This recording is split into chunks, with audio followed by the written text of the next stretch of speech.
Assalamualaikum warahmatullahi wabarakatuh. Bismillahirrahmanirrahim. Innal hamdalillah nahmaduhu wa nasta'inuhu wa nastaghfiruh wa na'udzu billahi min shururi anfusina wa sayyiati a'malina. Man yahdihillahu fala mudilla lahu wa man yudlil fala hadiya lahu. Wa ashhadu an la ilaha illallah wahdahu la syarika lahu وأشهد أن محمدا عبده ورسوله يا أيها الذين آمنوا اتقوا الله حق تقاته ولا تموتن إلا وأنتم مسلمون يا أيها الناس اتقوا ربكم الذي خلقكم من نفس واحدة وخلق منها زوجها وبث منهما رجالا كثيرا ونساء واتقوا الله الذي تساءلون به والأرحام إن الله كان عليكم رقيبا يا أيها الذين آمنوا اتقوا الله وقولوا قولا سديدا يصلح لكم أعمالكم ويغفر لكم ذنوبكم ومن يطع الله ورسوله فقد فاز فوزا عظيما أما بعد فإن أصدق الحديث كتاب الله وأحسن الهدي هدي محمد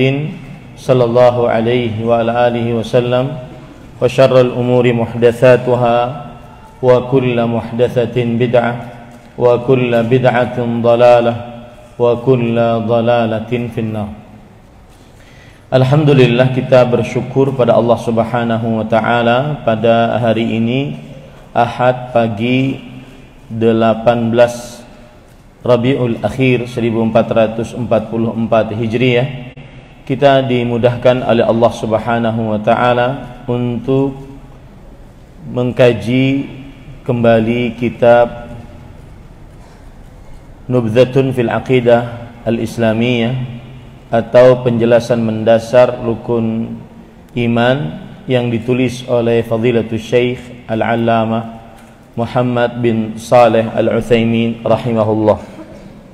Salawat dan salam semoga selalu Allah berikan kepada Nabi kita Muhammad sallallahu alaihi wa ala alihi wasallam, pada keluarga beliau, para sahabat serta orang-orang yang mengikuti beliau sampai hari kiamat kelak. Dengan nama-nama Allah yang husna dan sifat-sifatnya yang ulia, kita berdoa, Allahumma inna nas'aluka ilman nafi'an wa rizqan tayyiban wa amalan mutaqabbala, Allahumma amin. Ahibati fillah, jamaah Masjid Puri Cinere yang saya cintai karena Allah, semoga Allah Subhanahu wa taala selalu memberikan afiat kepada kita di dunia dan di akhirat. Masih kita mempelajari tentang rukun iman yang pertama, yaitu al-imanu billahi ta'ala, beriman kepada Allah Subhanahu wa ta'ala. Dan pada pertemuan sebelumnya kita sudah mempelajari tentang beberapa perkara dari beriman kepada Allah. Yang pertama adalah al-iman bi wujudillahi ta'ala, beriman tentang adanya Allah Subhanahu wa ta'ala. Kemudian yang kedua adalah kita mempelajari al-iman bi rububiyatillah, beriman tentang rububiyah Allah, bahwa Allah Subhanahu wa taala Maha Pencipta, Maha Pengatur dan Maha Berkuasa, satu-satunya, tiada sekutu bagi Allah Subhanahu wa taala. Kemudian yang ketiga yang sudah kita pelajari, al-iman bi uluhiyatillah, beriman dengan uluhiyah Allah, bahwa Allah Subhanahu wa taala satu-satunya yang berhak menjadi ilah, Tuhan yang diibadahi, tiada sekutu bagi Allah Subhanahu wa taala. Dan yang keempat yang sudah mulai kita pelajari adalah al-iman bi asma'ihi wa sifatih, beriman kepada Allah tentang nama-nama Allah yang husna dan sifat-sifat Allah yang ulia.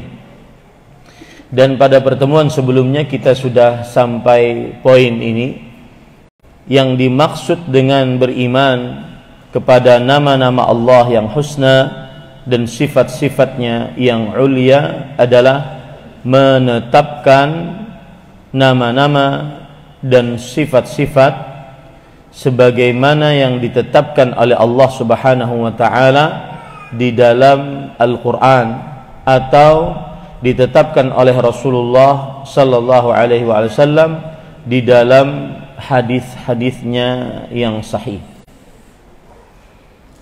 sesuai dengan keagungan dan kemuliaan Allah, tanpa melakukan 4 sikap. Yang pertama, tahrif. Tahrif artinya merubah makna dari nama atau dari sifat, atau merubah lafaz dari nama atau dari sifat. Kemudian yang kedua, tanpa melakukan sikap ta'til. Ta'til artinya mengingkari, tidak mengingkari nama apapun dari nama-nama Allah dan sifat apapun dari sifat-sifat Allah yang Allah Subhanahu wa taala tetapkan di dalam Al-Qur'an dan hadis-hadis Rasul sallallahu alaihi wasallam. Kemudian yang ketiga, wala takyif, dan tidak melakukan sikap menanyakan bagaimana sifat Allah, bagaimana Allah Subhanahu wa taala berbicara, bagaimana Allah Subhanahu wa taala melihat, bagaimana Allah Subhanahu wa taala mendengar, bagaimana wajah Allah, bagaimana tangan Allah. Maka Ahlus Sunnah wal Jamaah ketika meyakini nama-nama dan sifat-sifat Allah tidak menanyakan bagaimana hakikat sifat tersebut, karena kita tidak atau belum pernah bertemu dengan Allah Subhanahu wa taala. Yang keempat adalah tidak melakukan tamtsil, memisalkan nama-nama Allah dengan nama-nama makhluk, memisalkan sifat-sifat Allah dengan sifat-sifat makhluk. Seperti misalkan orang-orang seperti memisalkan diantaranya orang-orang Arab jahiliyah, mereka memisalkan nama Allah dengan nama berhala mereka. Al-Lata, nama berhala mereka diambil dari nama Al-Ilah, nama Allah Al-Ilah. Al-Uzza, nama berhala orang-orang Arab jahiliyah, diambil dari nama Allah Al-Aziz. Al-Manat, mereka ambil nama berhala Arab jahiliyah mereka dengan nama Al-Mannan. Al-Mannan adalah nama Allah Subhanahu wa ta'ala. Pada pertemuan sebelumnya, kalau saya tidak salah sampai di sini, betul? Baik. Kita langsung sekarang masuk kepada dalil-dalil yang dibawakan oleh penulis. Jadi sekali lagi saya ulangi, yang disebut dengan beriman dengan nama-nama Allah yang husna dan sifat-sifat Allah yang ulia adalah mengimani bahwa Allah Subhanahu wa ta'ala memiliki nama-nama yang husna, yang kebagusannya sempurna, dan sifat-sifat yang ulia, yang sifat-sifatnya sempurna ketinggiannya, sebagaimana yang Allah tetapkan dalam Al-Quran atau ditetapkan oleh Rasulullah sallallahu alaihi wasallam di dalam hadis-hadisnya yang sahih, sesuai dengan keagungan dan kemuliaan Allah, tanpa melakukan sikap tahrif, merubah, ta'til, mengingkari, takyif, menanyakan bagaimana, tamtsil, memisalkan. Itulah arti beriman kepada nama-nama Allah yang husna dan sifat-sifatnya yang ulia. Baik, kemudian penulis mengatakan, qala Allah Ta'ala. Ini berarti sekarang penulis menyebutkan dalil tentang beriman kepada nama-nama Allah yang husna dan sifat-sifatnya yang ulia. Qala Allah Ta'ala, walillahil asma'ul husna fad'uuhu biha wa dharul ladzina yulhiduna fi asma'i sayujzauna ma kanu ya'malun. Yang artinya, dan Allah Subhanahu wa taala memiliki nama-nama yang husna. Di sini Allah menetapkan bagi dirinya bahwa Allah Subhanahu wa taala memiliki nama-nama yang husna. Ini contoh kita sebagai hamba Allah menetapkan apa yang Allah tetapkan. Jika Allah menetapkan Allah memiliki nama-nama dan nama-namanya sifatnya adalah al-husna, maka kita tetapkan bahwa Allah memiliki nama-nama al-husna. Pada pertemuan sebelumnya saya sudah sebutkan apa makna al-asma al-husna. Dalam bahasa Indonesianya al-asma nama-nama, al-husna artinya adalah balaghatil ghayata fil husni, yang kebagusannya mencapai puncaknya. Itu makna daripada al-husna, yang kebagusannya, keindahannya mencapai puncaknya. Berarti Allah memiliki nama-nama yang kebagusan dari nama-nama tersebut, keindahan dari nama-nama tersebut sampai puncaknya. Bisa dipahami ini? Apa arti al-husna? Yang nama-namanya mencapai yang kebagusan nama-namanya mencapai puncaknya, keindahan nama-namanya mencapai puncaknya. Itu arti daripada al-husna. Dan para ikhwah yang dirahmati oleh Allah Subhanahu wa taala, disebutkan dalam hadis riwayat Bukhari dan Muslim bahwa nama-nama Allah Subhanahu wa taala ada 99 nama.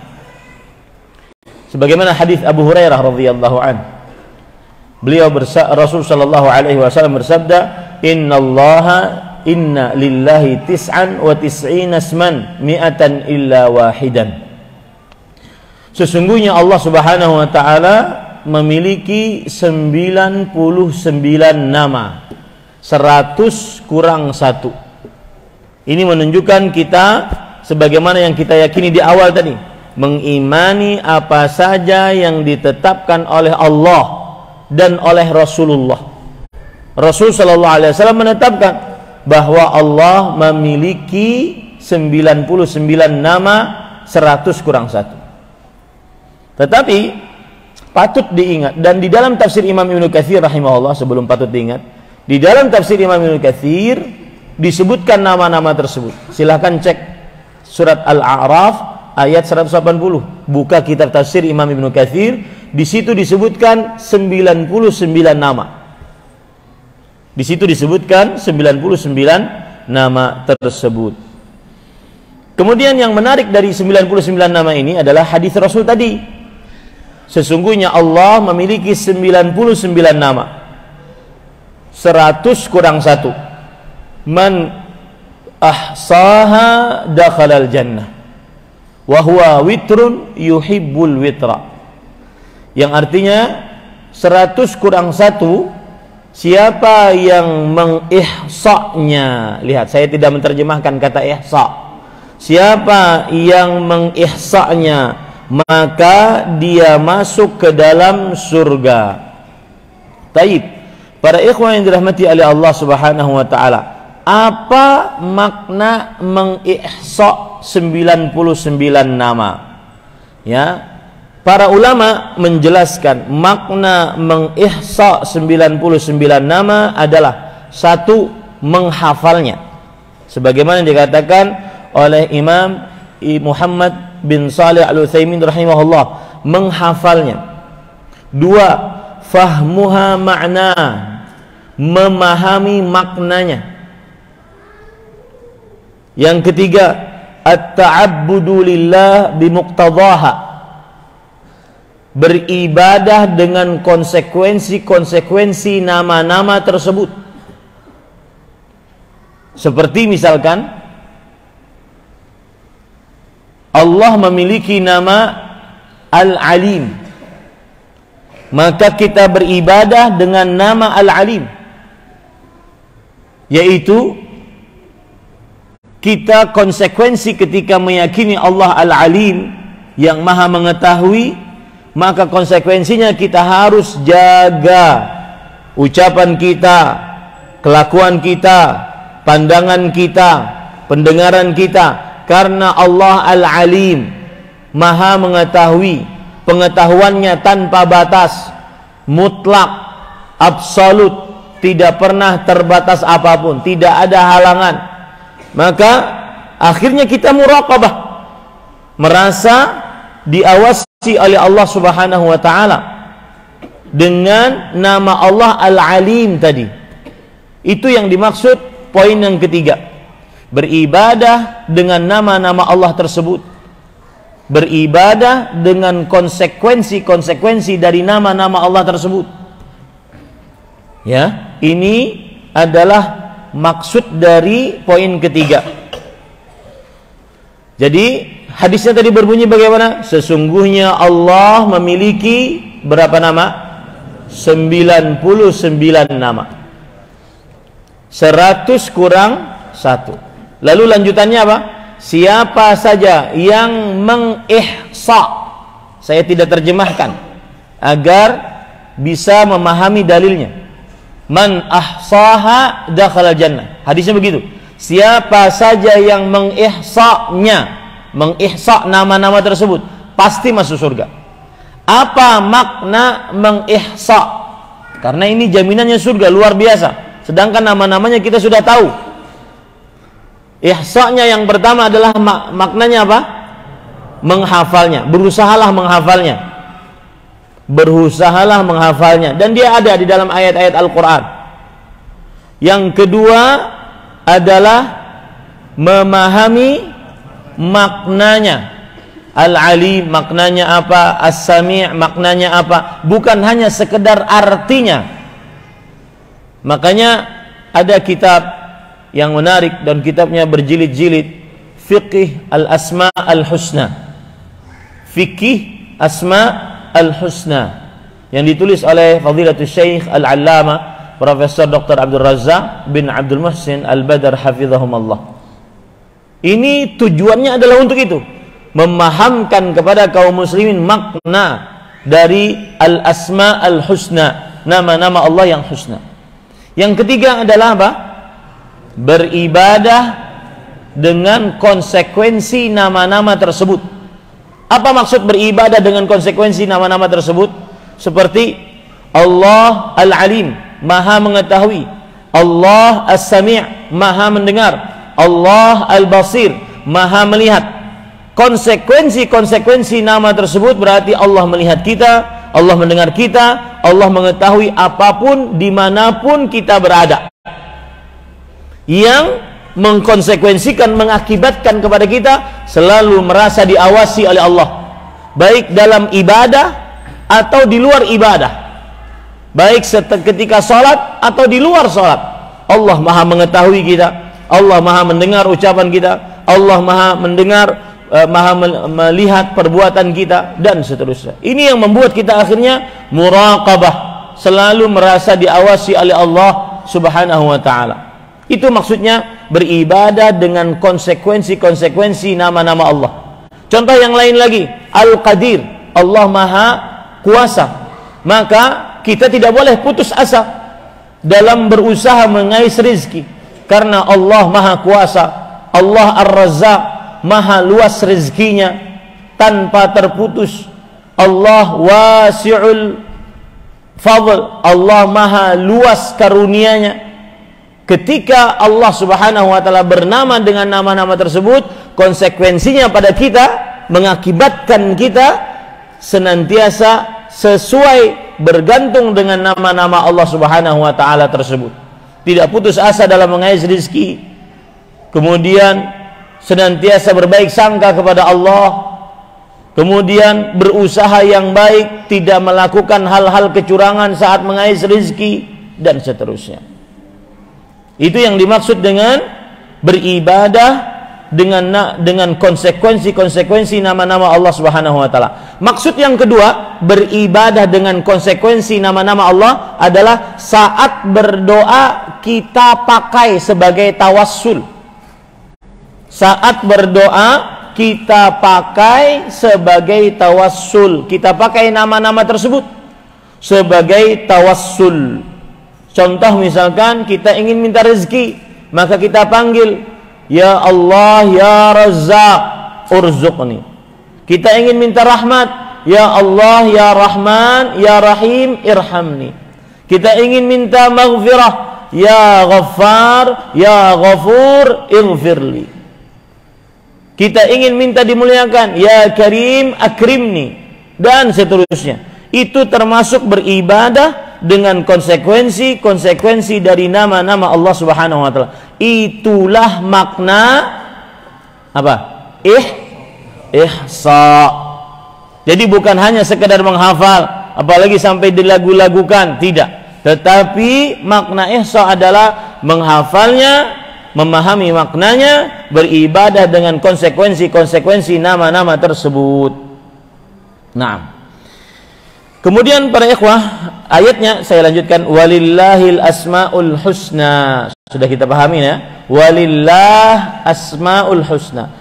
Ketika didahulukan kata walillah dibandingkan al asmaul husna, kalau kita terjemahkan milik Allah nama-nama yang husna. Sebenarnya bisa saja dibalik, nama-nama yang husna milik Allah. Paham? Tetapi kenapa Allah mengatakan walillah, milik Allah, nama-nama yang husna? Ini menunjukkan tauhid, bahwa hanya Allah yang memiliki nama-nama yang husna. Karena didahulukan kepemilikannya untuk al-hasr wal imtina', untuk pembatasan dan pengkhususan, menolak selain Allah yang memiliki nama-nama yang husna. Nah, itu penting. Kenapa didahulukan walillahil asmaul husna? Itu tauhid.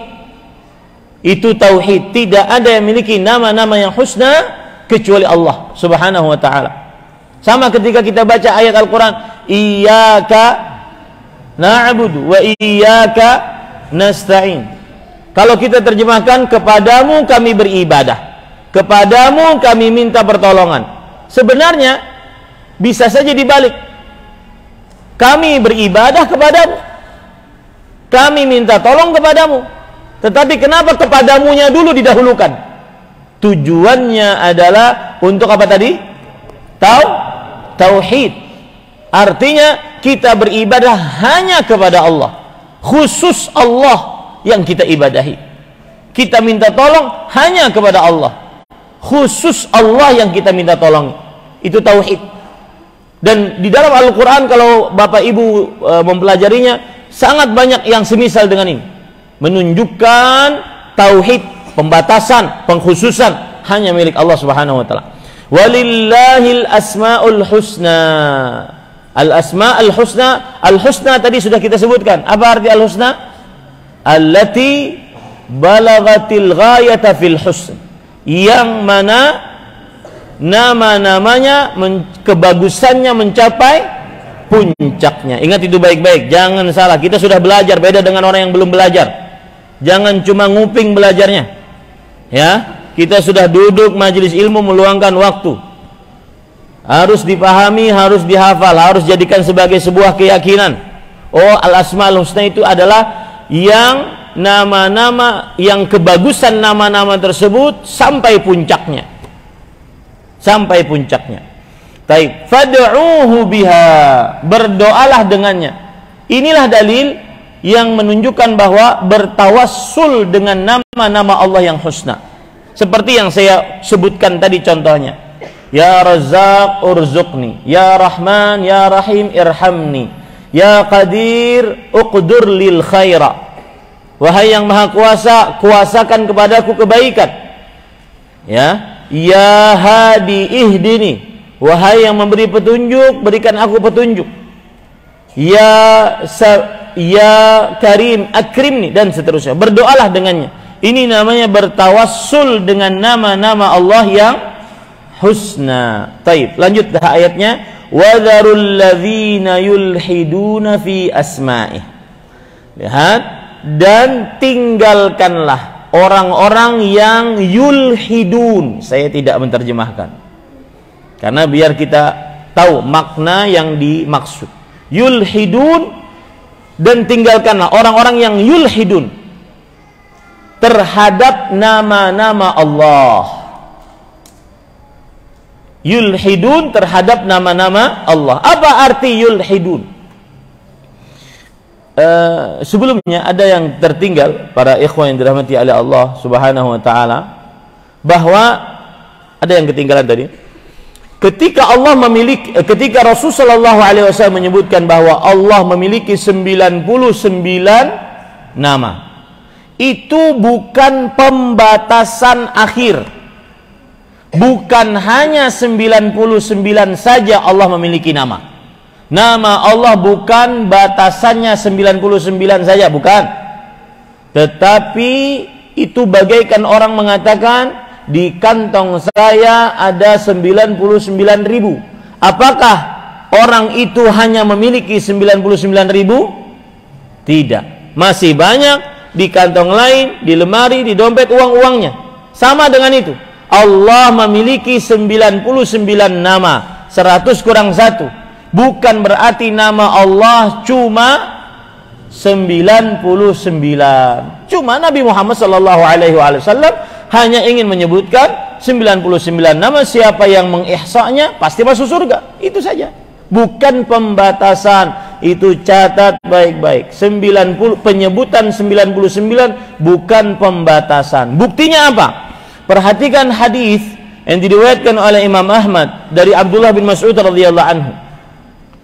Rasul sallallahu alaihi wasallam bersabda, "Ma asaba ahadan qattu hammun wala huznun." Tidaklah pernah seseorang, siapapun dia, tertimpa kegelisahan, kesedihan. Nih, yang suka galau, yang suka gabut, yang suka gak jelas, ya, hidupnya gak ada tujuan, hari-harinya gak ada yang dicari, gak ada motivasi untuk hidup. Ya, baca doa ini. Kata Rasul sallallahu alaihi wasallam, tidaklah seorang muslim tertimpa kegelisahan, kesedihan. Kemudian dia berdoa, Allahumma inni abduk wa ibnu abdik wa ibnu amatik, nasiyati biyadik, madin fiha hukmuk, adlun fiha qada'uk, as'aluka bi kulli ismin huwa lak, sammaita bihi nafsak, aw anzaltahu fi kitabik, aw 'allamtahu ahadan min khalqik, aw ista'tharta bihi fi 'ilmil ghaibi 'indak, an taj'ala al-Qur'ana rabi'a qalbi wa nura sadri wa jala huzni wa dhahaba hammi. Melainkan orang tersebut akan Allah hilangkan kegelisahannya, kesedihannya, dan Allah akan gantikan dengan kesenangan, kenyamanan, ketenangan. Silahkan dicoba. Bukan mencoba karena tidak yakin, tapi cobalah dengan keyakinan. Wallahi, siapa yang sering membaca doa ini, pasti dia akan mendapatkan sesuatu yang disebutkan di dalam hadis ini. Ya, tidak perlu untuk mencari ketenangan, kelapangan, kenyamanan hati, kebahagiaan dengan hal-hal lain yang disediakan oleh manusia di dunia ini. Itu buatan manusia. Tetapi ini wahyu. Percayalah, jika Anda sekarang yang hadir di sini sedang di dalam keadaan gelisah, maka silakan cari itu doa. Dan mudah sekarang kita di zaman informasi yang sangat luar biasa. Doa penghilang kegundahan, pasti akan dapat itu. Saya akan dapatkan, saya akan bacakan. Artinya, ya Allah, sesungguhnya aku adalah hambamu, dan aku anak laki-laki dari hambamu yang laki-laki. Aku anak dari hambamu yang perempuan. Nasibku di tanganmu. Kemudian keputusanmu telah tetap untukku. Kemudian hukummu adil bagiku. Setelah memuji Allah seperti itu, baru memohon. Aku memohon kepada Engkau ya Allah dengan setiap nama. Lihat, nama. Kita membicarakan angka 99, bahwa itu bukan pembatasan. Aku memohon kepadamu dengan setiap nama yang Engkau beri nama dirimu dengannya. Satu. Atau Engkau ajarkan kepada seorang dari Rasulmu. Dua. Atau Engkau sebutkan di dalam kitab-kitab sucimu. Tiga. Atau Engkau simpan di dalam ilmu gaib di sisimu. Ini yang kita tidak tahu. Dan inilah yang dibaca oleh Rasulullah kelak ketika beliau diberikan izin untuk memberikan syafaat yang paling besar yang pernah ada di atas yang dimiliki oleh manusia. Ya, nama-nama inilah yang dibaca oleh Rasulullah saat sujud tepat di hadapan Allah Subhanahu Wa Taala. Beliau diberikan petunjuk oleh Allah untuk menyebutkan nama-nama tersebut. Ini menunjukkan bahwa nama-nama Allah tidak terbatas hanya berapa? 99 saja. Lanjutan doanya, hendaklah Engkau ya Allah menjadikan Al-Quran sebagai penyejuk hati kami, cahaya dada kami, penghilang kesedihan kami, pelenyap kegundahan kami. Siapa yang baca itu, maka Allah akan menjadikan kegundahan, kegelisahan, kesedihannya menjadi ketenangan, kesenangan, kebahagiaan. Ya, ini para ikhwah, dalil yang menunjukkan bahwa nama Allah bukan hanya 99 saja. Kembali kita ke permasalahan. Dan tinggalkanlah orang-orang yulhidun. Apa arti yulhidun? Saya tidak ngambil dari kantong saya sendiri. Saya baca kitab tafsir Imam Ibnu Katsir, ya, dari Abdullah bin Abbas radhiyallahu anhuma. Yang dimaksud dengan yulhidun adalah an da'au allata fi asma'illah, yaitu orang-orang Arab jahiliyah, musyrik Quraisy, mereka menjadikan Allata sebagai nama Allah. Itu makna yulhidun. Berarti menjadikan nama yang tidak ditetapkan oleh Allah untuk Allah. Itu makna yang pertama dari yulhidun. Hati-hati, tidak boleh menamai Allah kecuali dengan nama yang ditetapkan oleh Allah untuk dirinya atau ditetapkan oleh Rasulullah sallallahu alaihi wasallam. Ya, ini arti yang pertama, yaitu yulhidun artinya adalah memberi Allah nama yang apa? Tidak boleh menamainya dengan nama yang tidak ditetapkan oleh Allah dan tidak ditetapkan oleh Rasulullah sallallahu alaihi wasallam. Itu yulhidun yang pertama. Taib, arti yulhidun yang kedua, kata Imam Qatadah bin Da'amah As-Sadusi, kalau tadi dari Abdullah bin Abbas ahli tafsir di generasi sahabat, dan didoakan oleh Rasulullah sallallahu alaihi wasallam memang untuk mendapatkan ilmu tafsir. Jadi tafsirannya tidak meragukan. Dan jangan khawatir para ikhwan. Jangan khawatir. Manhaj salaf jangan khawatir. Dakwah salaf jangan khawatir. Ilmu kita silsilahnya sampai kepada Rasulullah sallallahu alaihi wasallam. Dengan adanya kitab-kitab ini. Tidak perlu lagu. Imam Qatadah bin Da'amah As-Sadusi rahimahullah mengatakan, seorang tabi'i, muridnya Anas bin Malik, muridnya pembesar sahabat radhiyallahu anhu. Yulhidun maknanya adalah yusyrikun, mensyirikkan di dalam nama-nama Allah Subhanahu wa taala. Artinya Allah memiliki As-Sami', maka manusia pun berhak menamai As-Sami'.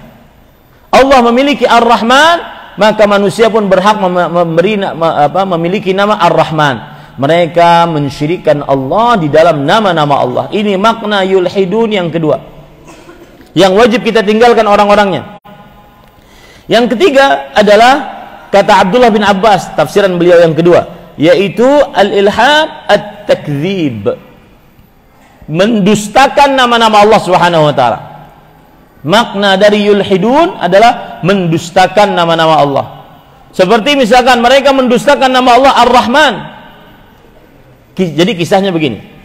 Ketika terjadi perdamaian Hudaybiyah, maka Nabi Muhammad SAW mengatakan kepada utusan dari orang-orang Quraisy, tulis Bismillahirrahmanirrahim. Kata orang-orang Quraisy, apa itu Ar-Rahman? Tidak, tulis Bismika Allahumma. Yang kami kenal hanya Allah. Ar-Rahman tidak kami kenal. Nah, ini namanya yulhidun, mendustakan nama-nama Allah. Tidak mengakui Allah bernama dengannya, padahal yang menetapkan nama itu sendiri adalah siapa? Allah itu sendiri. Allah yang lebih tahu tentang dirinya. Tetapi begitulah orang-orang musyrik Quraisy, mereka mendustakan nama-nama Allah, dan itu salah satu makna dari yulhidun. Nah, kemudian para ikhwah, kita lanjutkan. Sayujzauna ma kanu ya'malun. Mereka akan diberikan siksa atas apa yang telah mereka lakukan. Surat Al-A'raf ayat 180. Ini dalil yang pertama yang menunjukkan bahwa beriman kepada nama-nama Allah yang husna dan sifat-sifatnya yang mulia sebagaimana disebutkan oleh penulis. Dalil yang kedua, surat Ar-Rum ayat 27. Ar-Rum ayat 27. Wa qala ta'ala walahul mathalul a'la fis samawati wal ard wa huwal azizul hakim. Perhatikan ayat ini baik-baik. Dan saya akan bukakan tafsiran juga dari Imam Ibnu Katsir rahimahullah, agar kita tidak mentafsiri dengan bahasa kita sendiri. Walahul mathalul a'la. Kata Imam Ibnu Katsir rahimahullahu ta'ala, yang dimaksud dengan walahul mathalul a'la, kata Abdullah bin Abbas radhiyallahu anhuma, ketika Allah berfirman walahul mathalul a'la, ini maksudnya seperti sama dengan ayat surat Asy-Syura ayat 11. Dan ini tafsiran yang paling tinggi derajatnya, menafsirkan Al-Quran dengan Al-Quran. Surat Asy-Syura ayat 11 yang berbunyi laisa kamitslihi syai'. Apa ayatnya, Pak? Laisa kamitslihi syai'un. Tidak ada sesuatu apapun yang semisal dengan Allah.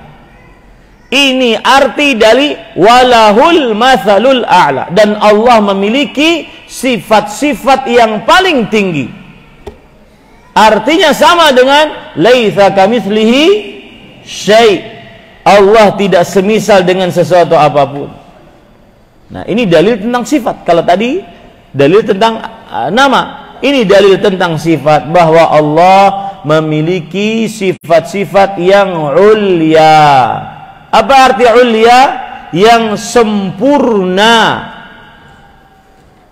sifat-sifatnya, yang sifat-sifatnya mencapai puncak kesempurnaan, yang sifat-sifatnya mencapai puncak kesempurnaan. Itu penafsiran dari Abdullah bin Abbas radhiyallahu anhu. Penafsiran dari Imam Qatadah bin Da'amah As-Sadusi rahimahullah, ahli tafsir di generasi tabi'i.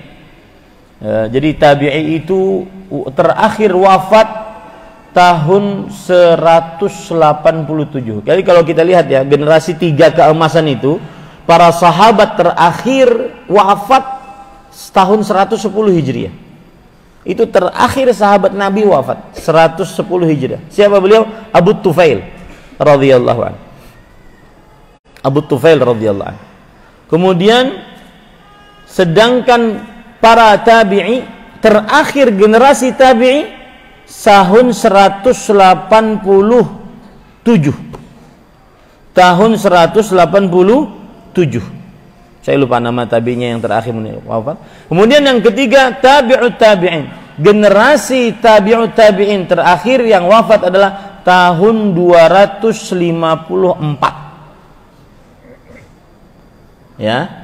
Ini para ikhwan yang dirahmati oleh Allah Subhanahu wa taala. Bentar, saya cari, mungkin saya salah nanti, salah informasi bahaya.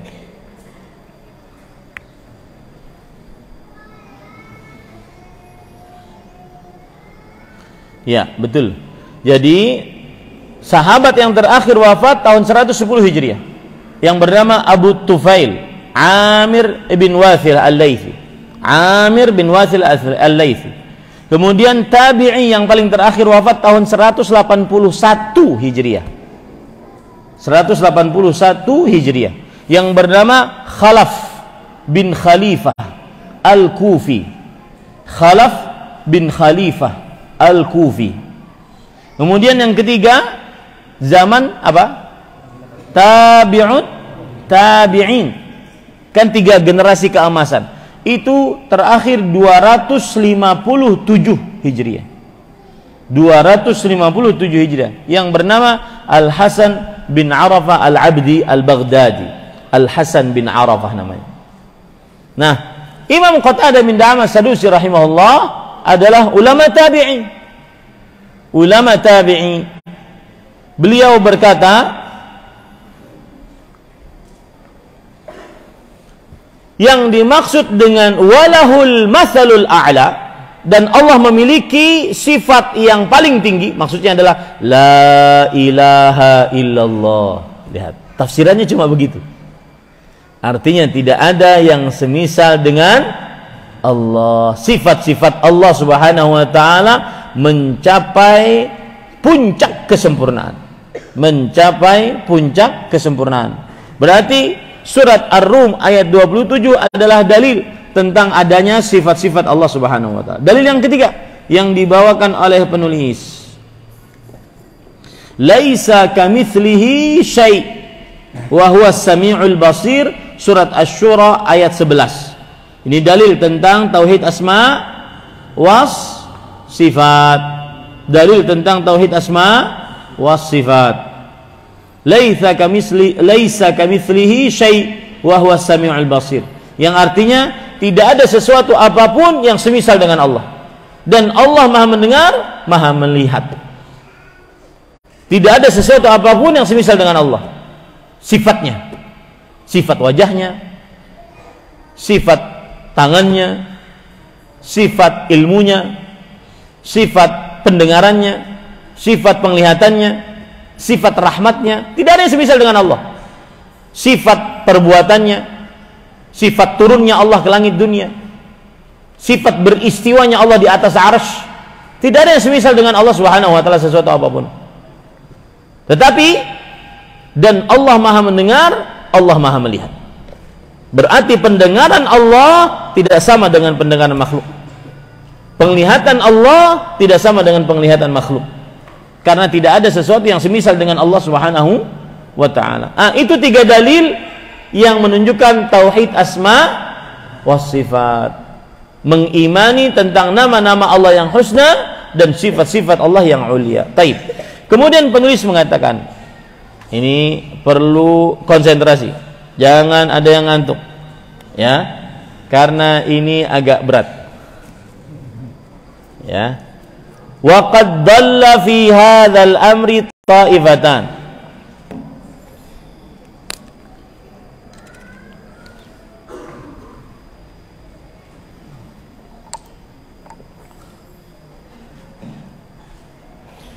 Dan telah menyimpang, bahasa zaman sekarang tidak boleh mengatakan sesat. Telah menyimpang, ya kita ini para ustadz dipesanin jangan kata sesat, ustadz, nggak boleh secara undang-undang UU ITE, sesat nggak boleh. Telah menyimpang alias sesat dalam perkara ini 2 kelompok. Wa qad dhalla fi hadzal amri ta'ifatan, telah menyimpang dalam perkara ini, yaitu dalam perkara tauhid, nama-nama dan sifat-sifat Allah. 2 kelompok. Ihdahuma, yang pertama yang disebut dengan al-mu'attilah. al-mu'attilah. Jangan sampai salah tulis. Al-mu'attilah. Mim, ain, ta, lam, ta marbutah. Al-mu'attilah. Ini kelompok pertama yang menyimpang di dalam perkara mentauhidkan Allah dalam nama-nama Allah yang husna dan sifat-sifatnya yang mulia. Siapa mereka ini? Alladzina ankarul asma'a was sifat au ba'daha. Orang-orang yang mengingkari nama-nama dan sifat-sifat, atau mengingkari sebagian nama dan sebagian sifat. Nah, ini bahasa mudah dari Syekh penulis Al-Imam Muhammad bin Shalih Al-Utsaimin rahimahullah. Kalau ingin bahasa sulitnya, begini penjelasannya. Ya. Perhatikan baik-baik. Yang mengingkari nama-nama Allah itu macam-macam. Kan tadi saya menyebutkan cuma dua. Mengingkari nama-nama Allah dan sifat-sifat Allah, atau mengingkari sebagian nama-nama Allah dan sebagian sifat-sifat Allah. Mudah kan? Contoh. Ini yang contoh. Seperti kaum kaum Jahmiyah. Mereka mengatakan Allah tidak mempunyai nama, tidak punya sifat sama sekali. Ini yang pertama. Allah tidak punya nama, tidak punya sifat sama sekali. Ini yang pertama. Kemudian yang kedua, yang mengingkari sebagian nama dan mengingkari sebagian sifat. Seperti misalkan kaum Mu'tazilah. Mereka menetapkan nama tetapi mengingkari sifat. Nah, mulai. Kalau nggak pakai contoh bingung. Kaum Mu'tazilah gimana? Menetapkan nama. Allah mempunyai nama As-Sami', ya. Tapi mereka ingkari sifatnya. Ya, Allah Maha mendengar, itu nama Allah, tapi mendengar tanpa pendengaran. Karena mereka mengingkari apa? Sifat. Sebelum saya lanjutkan, di awal pada bulan yang lalu saya sudah sebutkan bahwa dari setiap nama bisa diambil sifat. Ar-Rahman, Ar-Rahim, nama Allah. Diambil sifat darinya apa? Rahmah. Sifat rahmat. As-Sami', Maha mendengar. Diambil darinya sifat sama', yaitu pendengaran. Bedakan, Maha mendengar itu nama. Pendengaran itu adalah apa? Sifat. Paham ini? Mulai bingung. Mau nggak mau saya harus menjelaskan, karena bagaimanapun seperti itu jadinya. Berusahalah untuk bersabar memahami. Ya, paham ya? Contoh lain lagi. Nama Allah Ar-Razzaq, yang maha luas rezekinya tanpa batas. Ini nama diambil dari nama sifat. Apa sifatnya? Rezeki.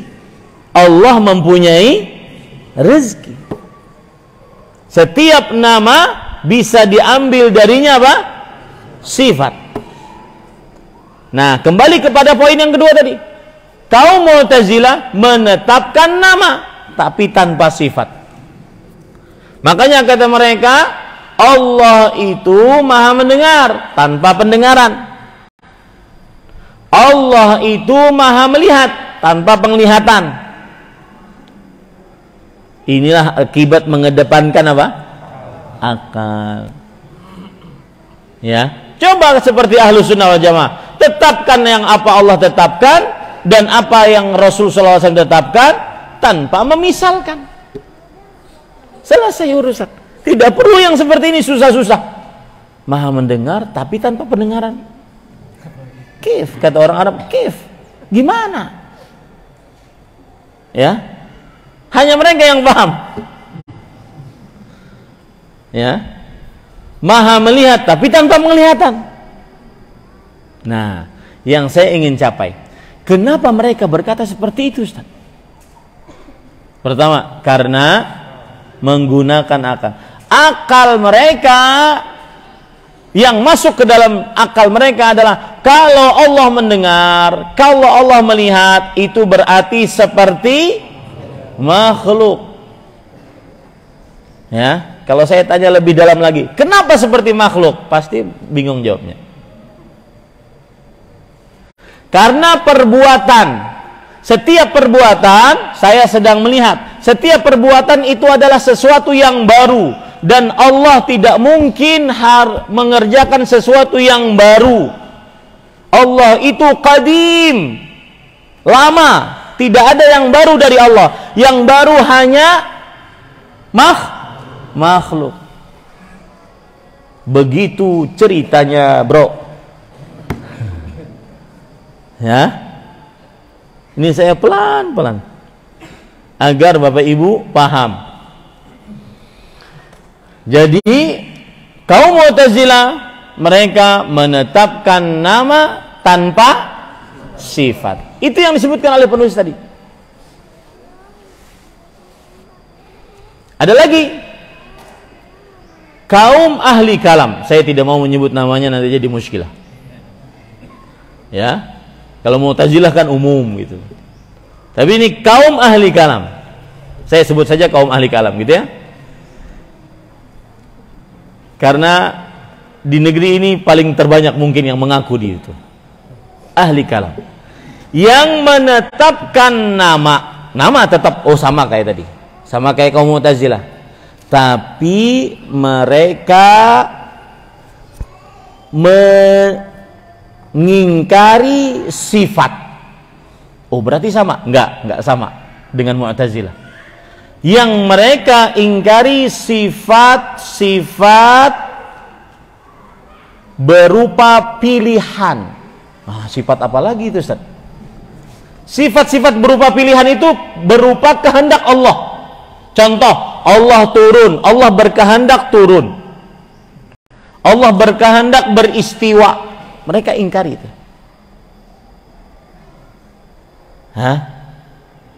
Adapun Allah mendengar, Allah melihat, mereka tidak mau mengingkarinya. Kenapa? Karena menurut mereka kalau Allah buta tuli itu gimana ya? Paham ini? Ini kelompok yang ketiga. Apa yang saya tulis, Ustaz? Bingung, Ustaz, nulisnya. Ya. Maka yang ditulis adalah kelompok yang ketiga menetapkan nama. Oke, sama dengan Mu'tazilah. Mengingkari sifat namanya dalam bahasa ilmu akidah ikhtiyariyah, sifat-sifat yang berupa kehendak Allah. Allah murka, Allah senang, Allah marah, Allah mencintai, itu bagi mereka nggak ada. Allah turun, Allah beristiwa di atas arasy, bagi mereka nggak ada itu. Karena itu pilihan. Kenapa tidak ada? Sama tadi syubhatnya. Setiap yang bergerak selalu menunjukkan sesuatu yang baru, dan itu hanya khusus milik siapa? Makhluk. Saya sekarang bergerak, ini baru, perbuatan saya baru. Sedangkan Allah itu apa? Qadim.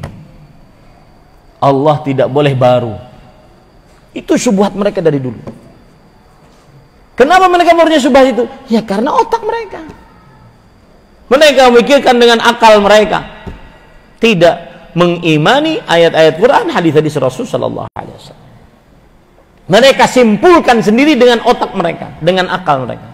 Ini ahli kalam. Ya, inilah ahli kalam. Antum seringlah penceramah-penceramah yang menolak untuk menetapkan Allah di atas arsy. Nah, itu mereka. Itu masuk kelompok ini. Mereka mengatakan, oh ada nama Allah Asmaul Husna, iya ada.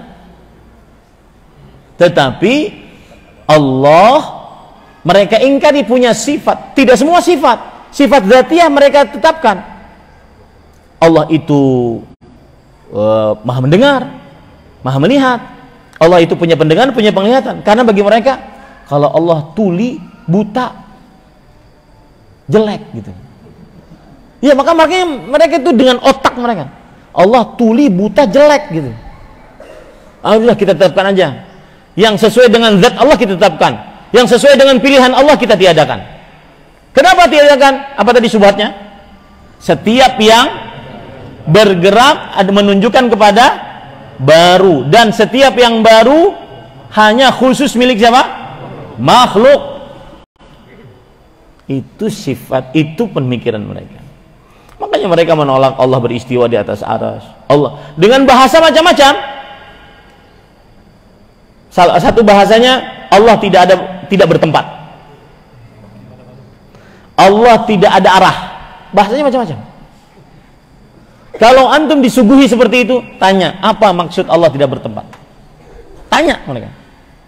Nggak usah bingung, nanya aja, apa maksud Allah tidak bertempat? Apa maksud Allah tidak punya arah? Apa maksudnya? Ya, paling nggak bisa menjawab. Ya, jangan masuk kepada dalil kita dulu. Apa maksud perkataan Anda? Allah tidak bertempat, Allah tidak punya arah.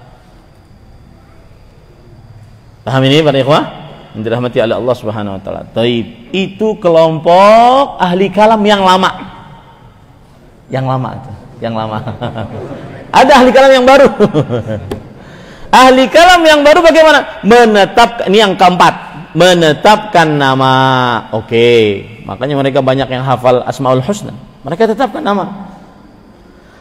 Dan menetapkan cuma 7 sifat. 7 sifat. 7 sifat ini diambil dari mana, Ustaz? Diambilnya dari akal mereka. Ya, yang pertama al-hayah, kehidupan. Nggak mungkin Tuhan mati, pasti Tuhan hidup. Yang kedua al-ilm, nggak mungkin Allah bodoh, maka Allah maha berilmu. Yang ketiga al-qudrah, qudrat, kuasa. Yang keempat iradat, keinginan.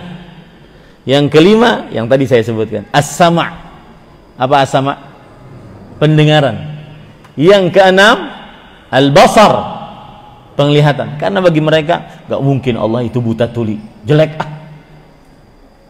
Jadi mereka menetapkan untuk Allah itu serasa-rasa mereka aja. Jelek kayaknya nih buat Allah. Iya, bahasa begitu, serasa-rasa mereka gitu aja. Ya. Kemudian yang ketujuh al-kalam. Karena kalau bisu jelek menurut mereka bagi Allah Subhanahu wa taala. Saya tidak mengatakan orang busa, bisu, tuli, kemudian buta itu jelek ya, tidak. Maksud saya kita membicarakan tentang nama-nama Allah Subhanahu wa taala dan sifat-sifatnya. Inilah yang disebut dengan kaum apa tadi? Al-Mu'attilah. Apa istilahnya, Pak? Coba ucapkan sama-sama. Al-Mu'attilah. Coba ucapkan sama-sama. Al-Mu'attilah. Al-Mu'attilah. Ya, biar tidak salah pengucapannya ya. Nanti kadang-kadang kita ini kan orang Indonesia, jauh dari Arab dan tidak bisa bahasa Arab. Ya, sedangkan yang saya ajari ini bermacam-macam tingkat pendidikannya, strata pendidikannya berbeda-beda. Ya. Makanya kadang-kadang orang Arab ngomong apa, yang ditulis oleh orang Indonesia apa gitu. Karena tidak paham bahasa Arab. Seperti misalkan ucapan orang Arab mengucapkan tuanku putri, itu sayyidati. Dan mereka ucapannya cepat, Sayyidi, Sayyidi Fatimah, Sayyidi Aisyah, Sayyidi Khadijah. Sampai ke Puri Cinere jadi Siti. Ya. 6.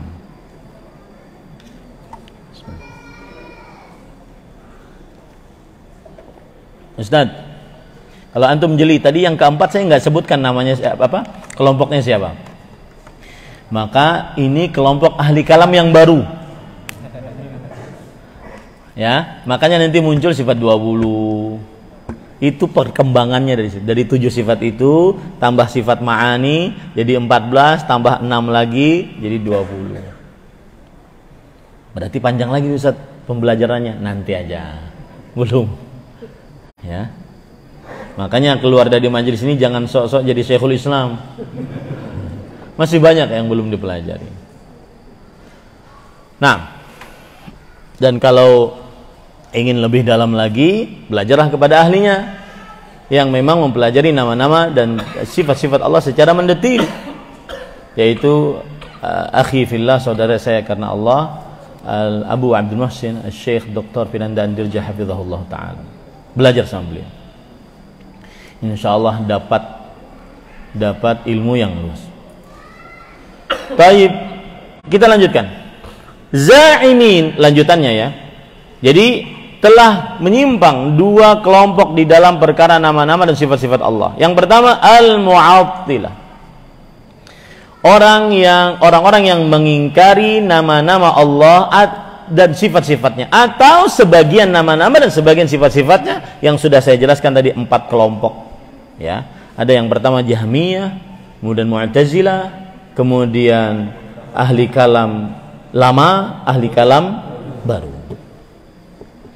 Para ikhwah, sedikit saya ingin singgung tentang Jahmiyah. Ini agar kita paham betul ternyata akidah yang rusak itu bukan sembarang gitu saja muncul, enggak. Tetapi dia warisan. Al-Jahmiyah ini adalah dari pencetusnya seorang yang bernama Jaham bin Safwan. Jaham bin Safwan. Jaham bin Safwan belajar kepada Ja'ad bin Dirham, gurunya. Ja'ad bin Dirham. Ja'ad bin Dirham belajar kepada Aban bin Sam'an. Aban bin Sam'an. Aban bin Sam'an belajar kepada saudari, saya lupa namanya, saudari dari Labid bin A'sam Az-Zuraqi Al-Yahudi. Siapa Labid bin A'sam Az-Zuraqi? Orang Yahudi yang di zaman Rasulullah SAW dialah yang mensihir Nabi Muhammad SAW. Itulah akidah Jahmiyah, silsilahnya. Adapun akidah Mu'tazilah, siapa pencetus pertamanya? Jadi gini, ada seorang syekh, seorang tabi'i bernama Al-Hasan Al-Basri. Al-Hasan bin Al-Yasar Al-Basri, nama lengkapnya begitu. Ulama Islam abad ke-1 Hijriah. Seorang tabi'i bertemu dengan Abu Hurairah, bertemu dengan para sahabat. Al-Hasan Al-Basri, anggap saja duduk di sini, mempunyai majelis. Kemudian beliau mempunyai murid namanya Wasil bin Atha. Wasil bin Atha. Wasil bin Atha tidak setuju dengan pendapat gurunya. Kemudian dia i'tizal.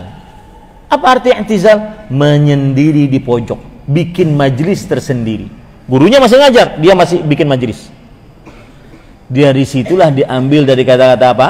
Mu'tazilah. Dari kata i'tazala ya'tazilu, artinya menyendiri dari majelis gurunya. Ya, menyendiri dari majelis gurunya. Nah, ini para ikhwan yang dirahmati oleh Allah. Begitu cerita beberapa kelompok. Nah, kemudian para ikhwah lanjut, za'imina anna itsbataha lillah yastazimu tashbih. Mereka mengatakan bahwa orang-orang yang mengingkari nama-nama Allah dan sifat-sifat Allah, mereka ini menganggap kalau kita menetapkan nama dan sifat Allah Subhanahu wa ta'ala, maka akan mengakibatkan, mengkonsekuensikan, mengharuskan penyerupaan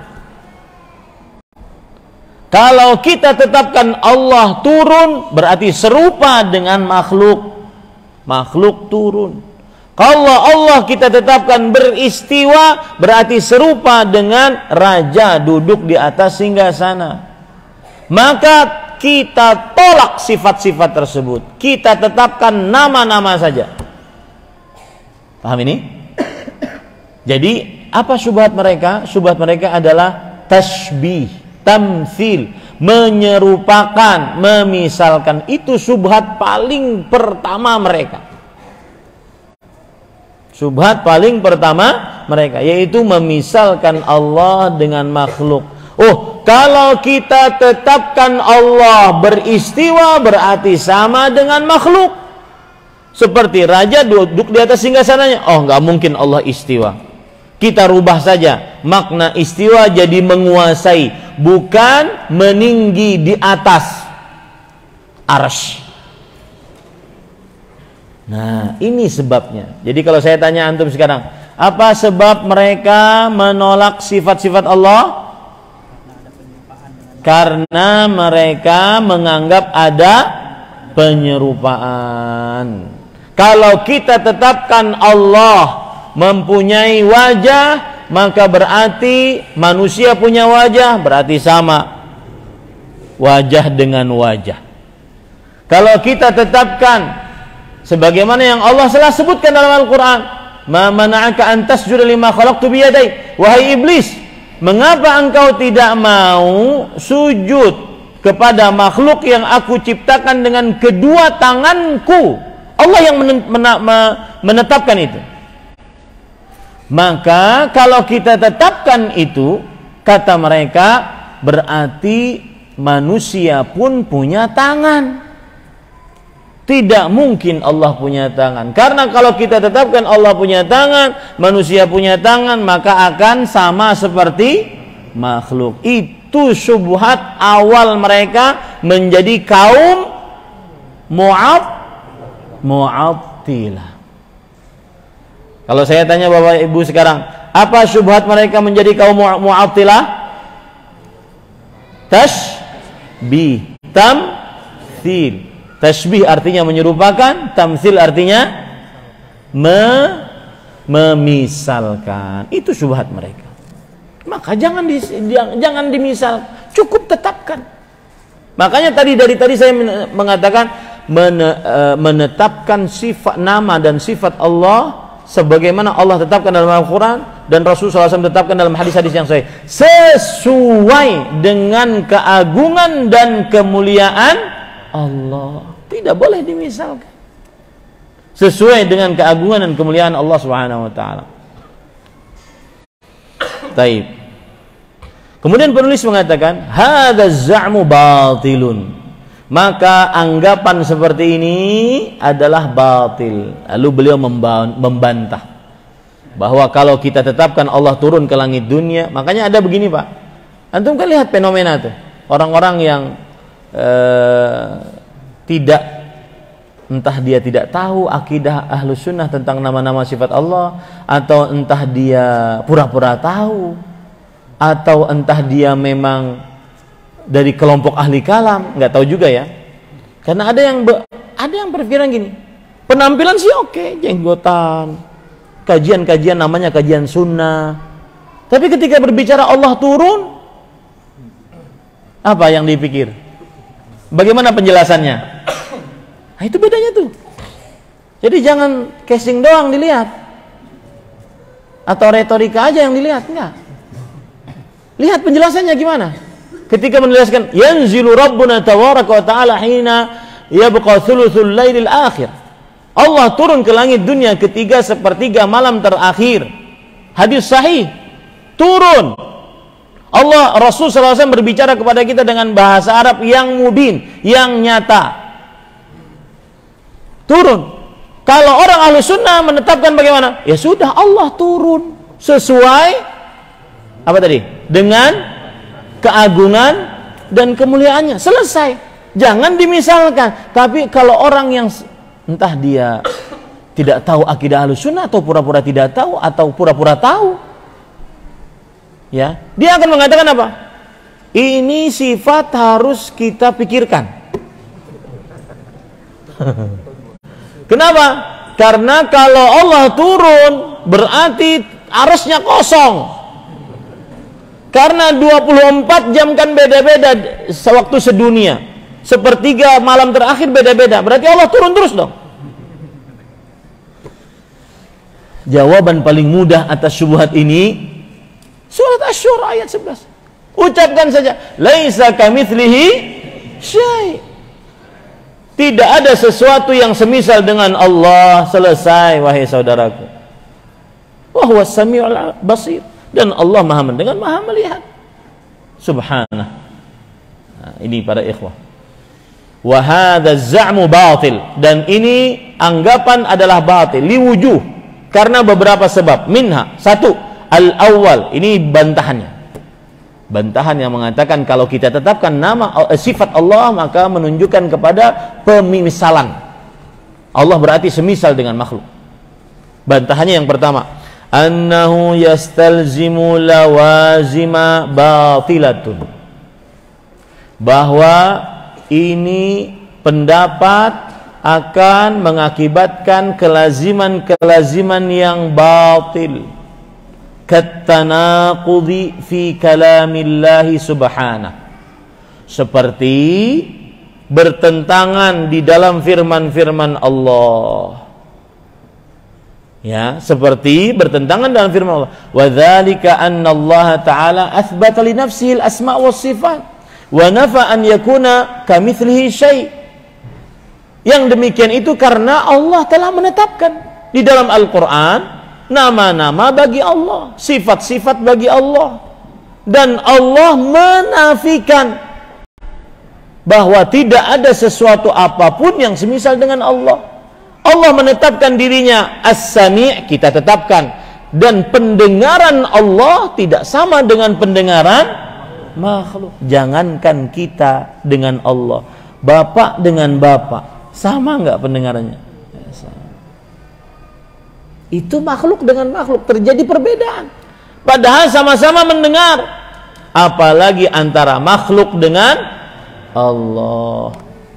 Ya, walau kana itsbatuha yastalzimu tashbih, kalau seandainya menetapkan sifat-sifat itu mengakibatkan penyerupaan, lazimat tanaqudhu fi kalamillah, maka akan terjadi pertentangan, perseteruan, kontraproduktif di dalam firman Allah Subhanahu wa taala. Wa takdzibu ba'duhu ba'dan, dan mendustakan ayat yang lainnya nantinya. Ya, mendustakan ayat dengan ayat yang lainnya. Ini bantahan yang pertama.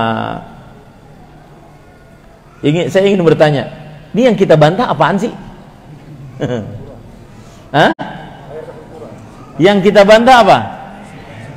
Orang-orang Mu'attilah yang mereka mengingkari sifat Allah. Kenapa mereka mengingkari sifat Allah? Apa syubhatnya? Kalau kita tetapkan sifat Allah berarti menyerupakan Allah. Ini yang kita bantah. Ini yang disanggah. Bantah itu bahasa kasar menurut undang UITE. Sanggah. Ini yang kita sanggah. Ya. Sanggahan pertama apa tadi? Kalau benar terjadi permisalan, maka ayat dengan ayat akan bertentangan satu dengan yang lainnya. Satu. Kita mulai tadi jam berapa? 7:30 ya? 7:30 ya. Karena memang janjinya 7:30. Mulai pekan depan, bulan yang lalu janjinya 7:30. Jadi tidak mengapa bapak-bapak datang dulu. Ya, 7:30. Nah, sekarang sudah lewat 1 jam 15 menit. Itu baru satu poin kecil. Hah? Ini para ikhwan yang dirahmati oleh Allah Subhanahu wa ta'ala. Saya lanjutkan deh. Tapi kapan pertanyaannya? Enggak, yang ini insya Allah lanjutannya agak mudah ya, ringan lah, remeh, receh lah gitu. Ats-tsani, bantahan yang kedua, annahu yalzamu min ittifaqi syai'an fi ismin aw sifah an yakuna mutamathilain. Ini menunjukkan bahwa kalau dua hal sama di dalam nama atau sama di dalam sifat, berarti semisal dong. Padahal tidak mesti demikian. Betul tidak? Gajah mendengar, manusia mendengar. Apakah sama? Tidak. Nah, ini bantahannya. Tidak mesti yang sama harus semisal. Tidak mesti yang sama harus semisal. Fa anta tara asy-syakhsaini yattafiqani fi anna kullan minhuma insan sami'un basirun mutakallim wa la yalzam min dzalika an yatamathala fil ma'ani al-insaniyah was-sam'i wal basar wal kalam. Kita melihat dua orang, Bapak di depan saya. Dua-duanya manusia. Dua-duanya mendengar. Dua-duanya melihat. Dua-duanya berbicara. Apakah postur tubuh mereka sama? Tidak. Apakah gaya bicara mereka sama? Tidak. Apakah cara mendengar mereka, kekuatan mendengar mereka berdua sama? Tidak. Kekuatan mereka melihat berdua sama? Tidak. Paham ini? Nah, ini para ikhwan yang dirahmati oleh Allah Subhanahu wa taala. Jadi bantahan yang kedua adalah sama tidak menunjukkan kepada semisal. Sama tidak menunjukkan kepada semisal. Wa taral hayawanat laha aidin wa arjulun wa a'yunun wa la yalzam min ittifaqiha hadza an takuna aydiha wa arjulaha wa a'yunuha mutamathilah. Kita juga lihat hewan-hewan. Antara kucing dengan kucing. Antara kucing dengan anjing. Mereka punya kaki, punya mata, punya telinga. Apakah sama? Tidak sama. Yang sama nama tidak menunjukkan kepada apa?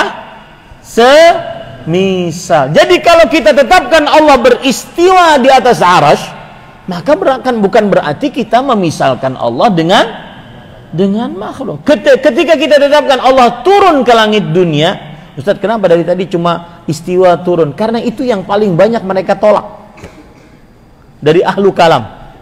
Baik ahlu kalam new atau ahlu kalam old. Itu yang paling banyak mereka tolak. Ya. Maka ketika kita tetapkan Allah turun, maka turun sesuai dengan keagungan dan kemuliaan Allah. Tidak sama dengan turunnya makhluk. Nah, seperti itu.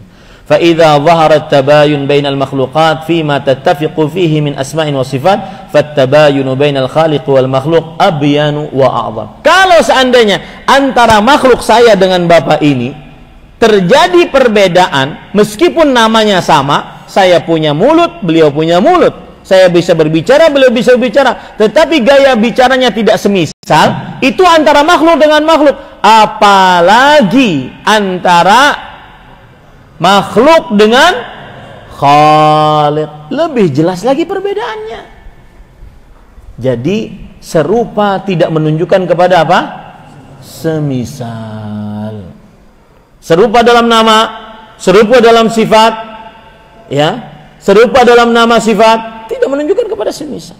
Nah, ini adalah kelompok pertama yang menyimpang. Kelompok yang kedua bulan depan kalau masih hidup. Ya, taib. Kita masuk kepada pertanyaan. Apakah meyakini sifat Allah hanya sifat 10 termasuk yulhidun? Jawabannya tidak, belum lengkap saja. Saya pernah nanya Ustaz Firanda, Ustaz, kalau seandainya ingin menjawab yang mudah tentang sifat 20 bagaimana? Maka kepada orang yang mungkin belum belajar, kaum muslimin umumnya, jawabannya itu sudah betul, cuma sifat Allah belum tidak hanya 20, itu aja. Sifat Allah tidak hanya 20. Begitu mudahnya ya. Karena sifat Allah banyak. Bolehkah kita menjadikan di antara nama atau sifat Allah sebagai zikir rutin yang dibaca setelah sholat seperti ya Fattah, ya Razzaq dengan keyakinan bahwa Allah akan membukakan pintu rezeki? Jawabannya boleh, akan tetapi pembatasan harus berdalil. Itu kaedahnya. Man qayyada mutlaqan bila dalil fahuwa mubtadi'. Siapa yang membatasi yang mutlak, yang umum tanpa dalil, maka dia adalah pelaku bid'ah.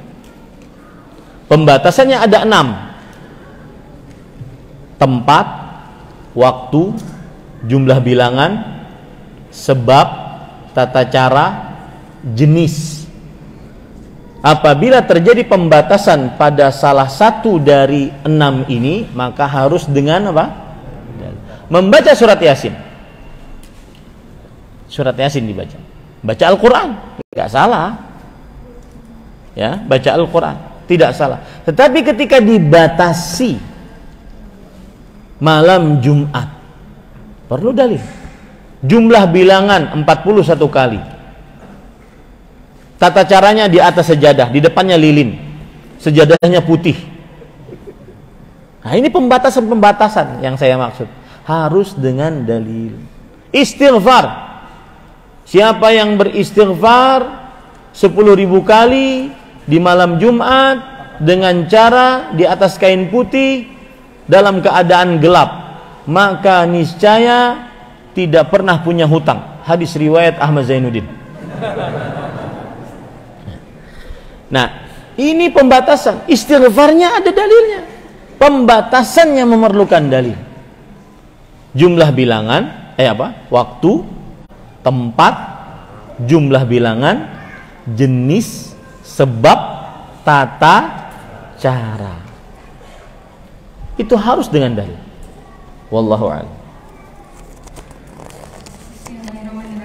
Assalamualaikum warahmatullahi wabarakatuh. Salam warahmatullahi. Kaget saya, Bu. Nah, silakan. Semoga Allah memberikan keberkahan untuk Ustaz, keluarga dan seluruh kaum muslimin dan muslimat. Saya ingin bertanya Ustaz, apabila ada seorang anak ingin membayarkan badal umroh atau haji untuk ayahnya yang sudah meninggal, namun anak tersebut belum haji atau umroh, itu hukumnya bagaimana ya Ustaz? Bismillah, walhamdulillah, jazakillahu khairan atas pertanyaannya. Dari tauhid kita meluncur ke haji. Baik. Jawabannya adalah tidak boleh menghajikan orang lain kecuali dia sudah haji terlebih dahulu. Dalilnya adalah hadis dari yang disebut oleh para ulama dengan hadis Syubrumah. Ada seorang di zaman Rasulullah SAW, ketika berada di samping Rasulullah SAW, dia mengatakan, labbaika an Syubrumah. Aku berniat menunaikan ibadah haji atas nama Syubrumah. Namanya Syubrumah. Lalu Rasulullah SAW bertanya kepada orang tersebut, man Syubrumah? Siapa itu Syubrumah yang engkau tunaikan haji atasnya? Akhun li au qaribun li. Di dalam riwayat hadis begitu. Saudaraku atau kerabatku, atau di sini berarti keraguan-raguan perawi antara saudara atau kerabat. Dan ini banyak faedahnya. Ini menunjukkan bahwa ahli hadis berhati-hati, dan ini menunjukkan bahwa yang boleh menghajikan bukan hanya kerabat, orang lain pun boleh. Baik. Kemudian Rasulullah SAW setelah itu bertanya, ahajajta an nafsik? Apakah engkau sudah haji atas dirimu? Kemudian orang tersebut mengatakan, belum wahai Rasulullah. Kemudian Rasulullah SAW bersabda, hujja an nafsik wa thumma an ghairik. Berhajilah atas namamu dulu, baru nanti berhaji atas orang lain. Tentunya di lain tahun, bukan tahun yang sama. Allahu a'lam. Nah, silakan Ibu. Barakallahu fiik.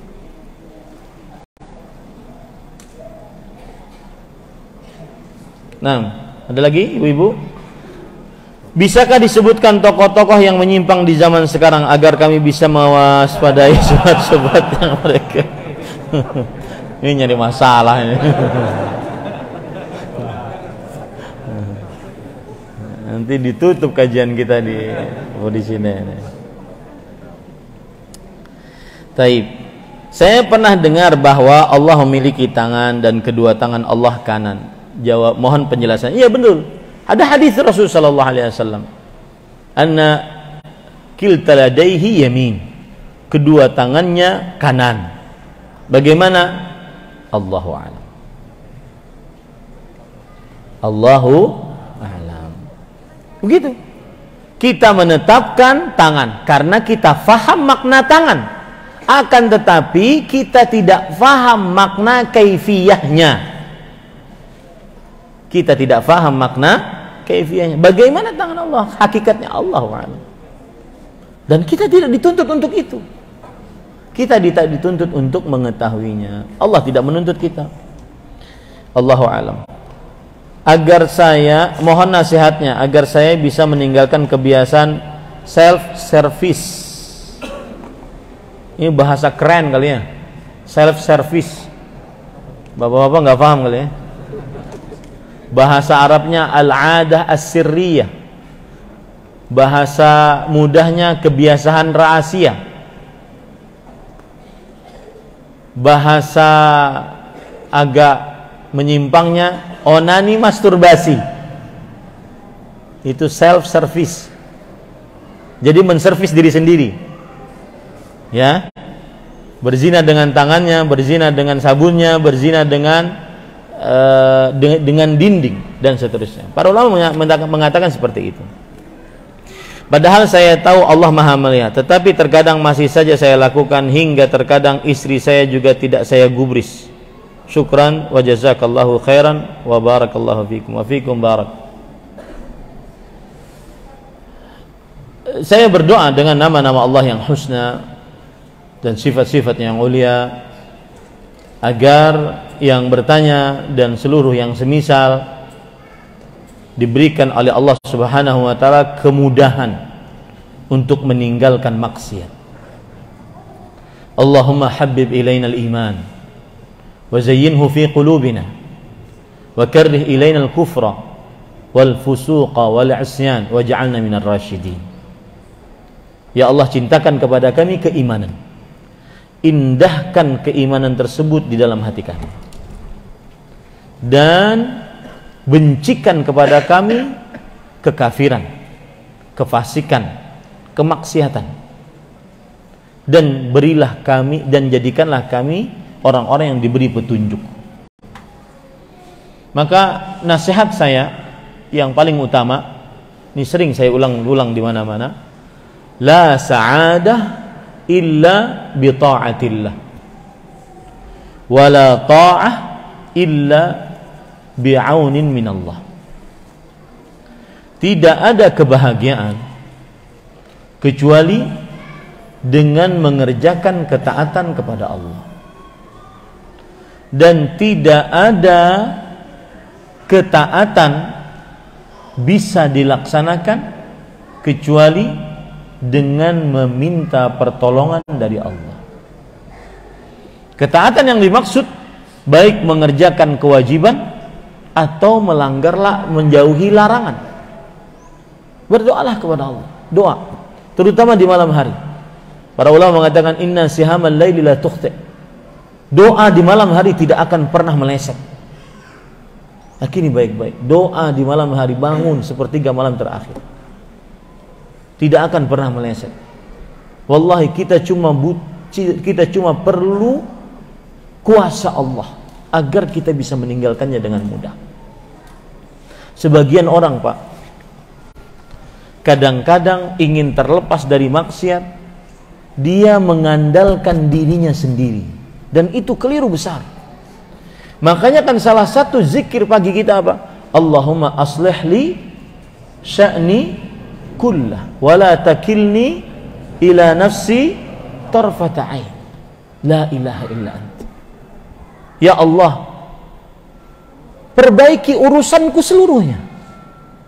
Urusan ibadah, urusan rezeki, urusan istri dan anak. Perbaiki urusanku seluruhnya. Dan jangan sandarkan urusanku kepada diriku walau sekejap mata. Ini sebagian orang kadang-kadang ingin bertobat, dia bersandar kepada kekuatannya. Dan ini keliru.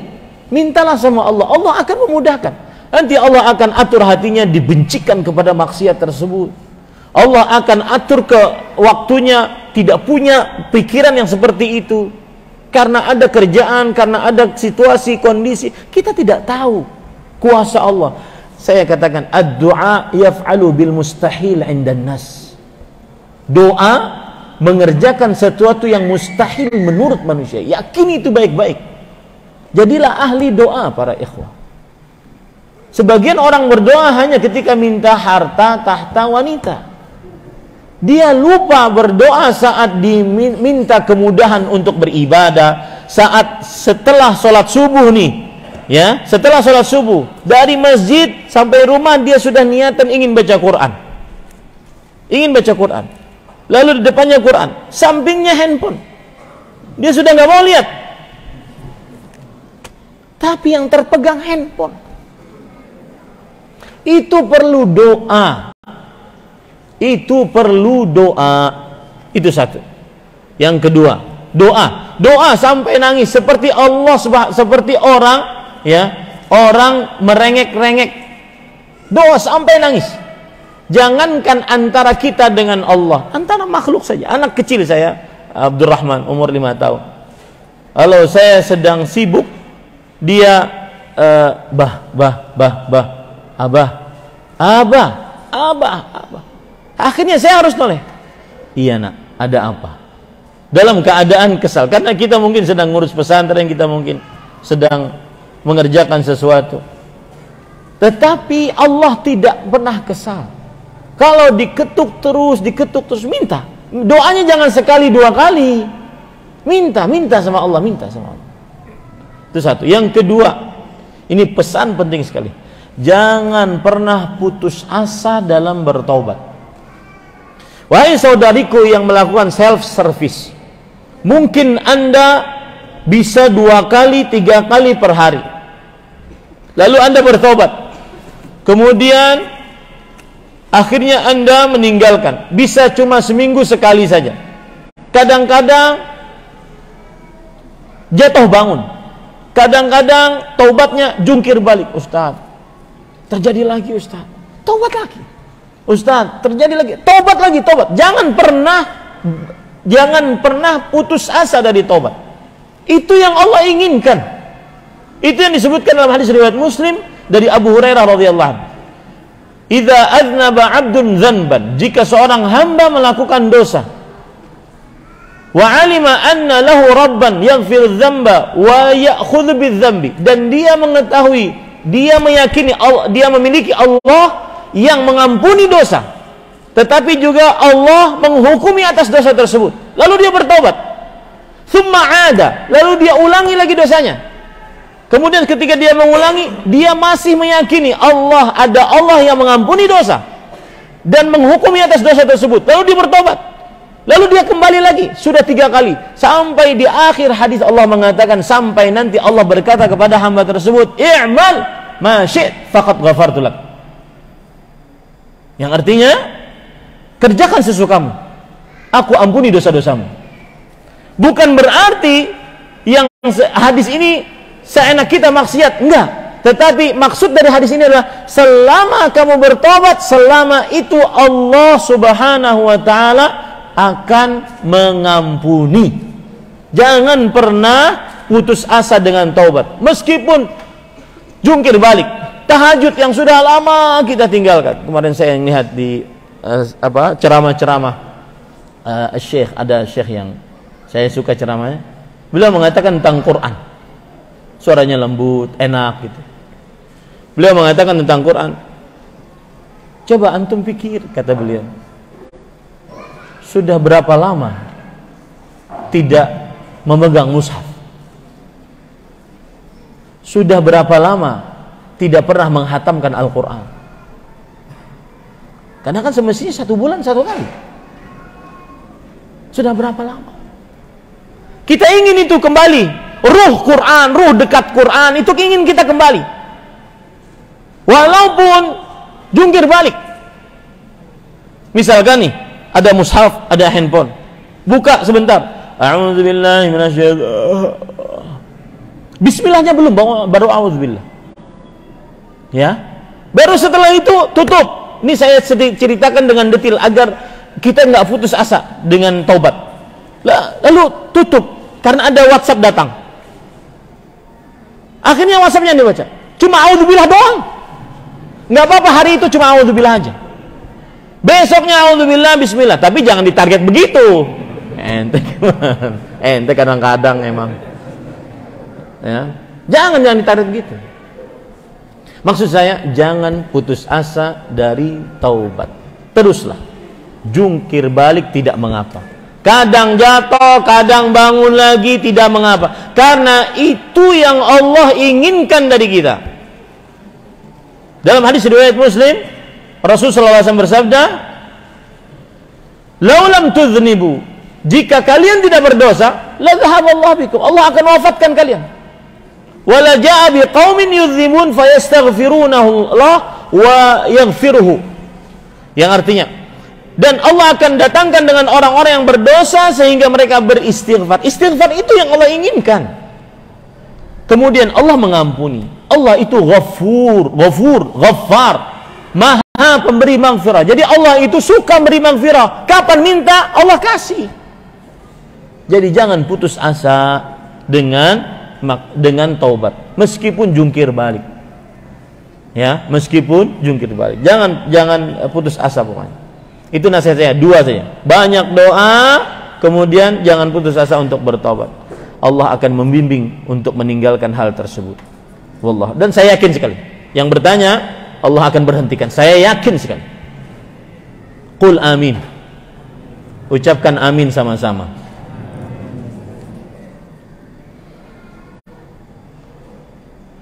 Saya izin bertanya, apabila ada seorang anak yang ayahnya sah wafat dan anak tersebut mau membayarkan badal umroh untuk ayahnya, namun anak tersebut belum. Ini tadi sudah ya.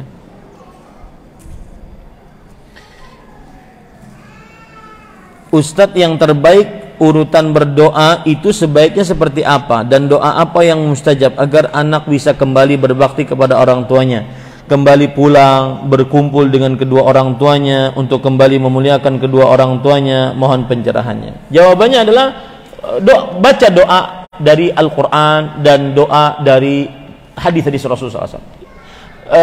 Jangan pernah remehkan doa wahyu. Saya istilahkan itu doa wahyu. Makanya saya punya buku judulnya Inti Doa. Saya kumpulkan dari hadis-hadis Rasulullah SAW. Cuma saya itu tidak mau nyetak, tidak mau dijual, ya, karena nggak suka ngambil untung dari situ. Jadi ada di website saya ahmadzainuddin.albanjari.com. Silahkan siapa yang ingin download, dicetak gratis silahkan. Itu buku-buku yang ada dalam website saya, ingin download, cetak gratis silahkan. Terutama tentang sholat, keluarga-keluarga yang masih belum mau sholat, kasih buku tuh untukmu yang masih meninggalkan sholat. Ya, tentang inti doa. Maka doa wahyu, saya istilahkan doa wahyu itu adalah doa dari Al-Quran atau hadis Rasul Sallallahu Alaihi Wasallam. Doa wahyu, bacalah, itu lebih berkah dibandingkan doa sendiri.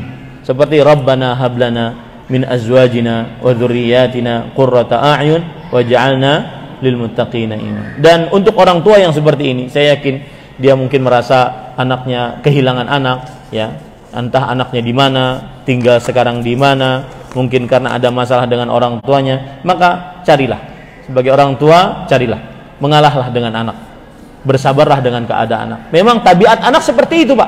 Dan itu, ini perhatikan baik-baik, ini yang membuat orang tua mudah-mudahan lebih sabar. Dan itu penghapus dosa bagi orang tua. Wahai bapak, wahai ibu yang sedih dengan anaknya, sedihmu itu penghapus dosa. Rasulullah SAW bersabda, innal walada mahzana. Anak itu adalah pendatang kesedihan bagi orang tua. Dan setiap kesedihan bagi seorang muslim penghapus dosa jika dia bersabar. Ya. Tidak mengapa kita sulit di dunia. Tidak mengapa kita merasa berat mengurus anak di dunia. Karena itu adalah penghapus dosa. Penghapus dosa. Wallahu a'lam. Apalagi di zaman sekarang, zaman yang serba bebas, ya, Kenapa bisa bebas sedemikian rupa, Pak? Karena transformasi informasi yang masuk ke kita. Itu yang menyebabkan akhirnya kita lepas kontrol gitu. Anak-anak kita lepas kontrol. Karena yang dia tonton, oh ternyata boleh begini. Kenapa nggak kita lakukan? Ya. Contoh yang lagi rame, mengumpat-ngumpat di media sosial. Berkata-kata kotor, keji, celaan. Kenapa jadi biasa? Karena itu transformasi informasi yang sampai ke kita. Dan manusia sangat terpengaruh dengan apa yang dia dengar dan apa yang dia lihat. Sangat terpengaruh. Bapak nggak merasakan kan? Anak-anak jadi seperti tambah mohon maaf bahasa saya, tambah kasar. Rasakan nggak? Ya. Kemudian pergaulan tambah, mohon maaf bahasa saya, tambah cabul. Murid mengganggu guru. Itu dianggap sebagai sebuah lelucon, padahal itu dekadensi moral. Murid SD ganggu gurunya, gombalin gurunya. Wahai saudaraku, itu bukan lelucon, itu adalah dekadensi moral. Baperan Ustadz nih orangnya. Enggak, itu tidak benar, dan itu bukan adat ketimuran kita. Wallahu a'lam. Orang tua saya sudah meninggal dan saya ingin mengumroh hajikan orang tua saya memakai jasa teman saya yang tinggal di Madinah. Tapi saya sendiri belum umrah atau haji karena faktor belum cukup saat ini untuk nabung. Apakah boleh Ustadz badalkan umrah haji orang tua saya dahulu dengan teman saya yang sudah tinggal di Madinah? Asalkan teman yang tinggal di Madinah tersebut sudah haji boleh. Ya, kemudian dia benar-benar menghajikan. Karena mungkin ada saja yang menerima jasa badal, kumpulin duitnya, dikerjakan cuma satu. Ya, hati-hati itu. Kalau seandainya amanah, jujur sih boleh saja. Apakah ada penjelasan dari para ulama bagaimana status keislaman mereka kaum yulhidun? Apakah mereka kufur? Kalau seandainya mengingkari sifat secara mutlak mengingkari, maka kufur. Karena mengingkari sifat, mengingkari Al-Quran berarti. Tetapi kalau mengingkarinya karena syubhat, nah kaum ahli kalam yang 1 dan 2 tadi itu karena syubhat, ya, maka tidak dikufurkan oleh para ulama. Allahu a'lam. Apakah batal syahadat seseorang karena rusaknya akidahnya? Tergantung apa dulu akidahnya yang rusak. Allahu a'lam. Apakah pelaku bid'ah itu amalannya hanya tertolak atau juga berdosa? Dua-duanya berdosa. Karena kenapa dia berdosa? Melanggar larangan. Kan Rasulullah SAW melarang, iyyakum, jauhi oleh kalian, wa muhdatsatil umur, perkara yang mengada-ngada. Karena saya pernah mendengar bahwa pelaku bid'ah juga akan diberikan syafaat. Jawabannya adalah semua umat Nabi Muhammad SAW, bahkan pelaku dosa besar, diberi syafaat dengan catatan tidak mensyirikkan Allah Subhanahu wa ta'ala. Syafaati li ahlil kabairi min ummati. Syafaatku untuk pelaku dosa besar dari umatku. Nah, selesai pertanyaan. Ada pertanyaan ibu-ibu? Cukup sudah? Lapar dah?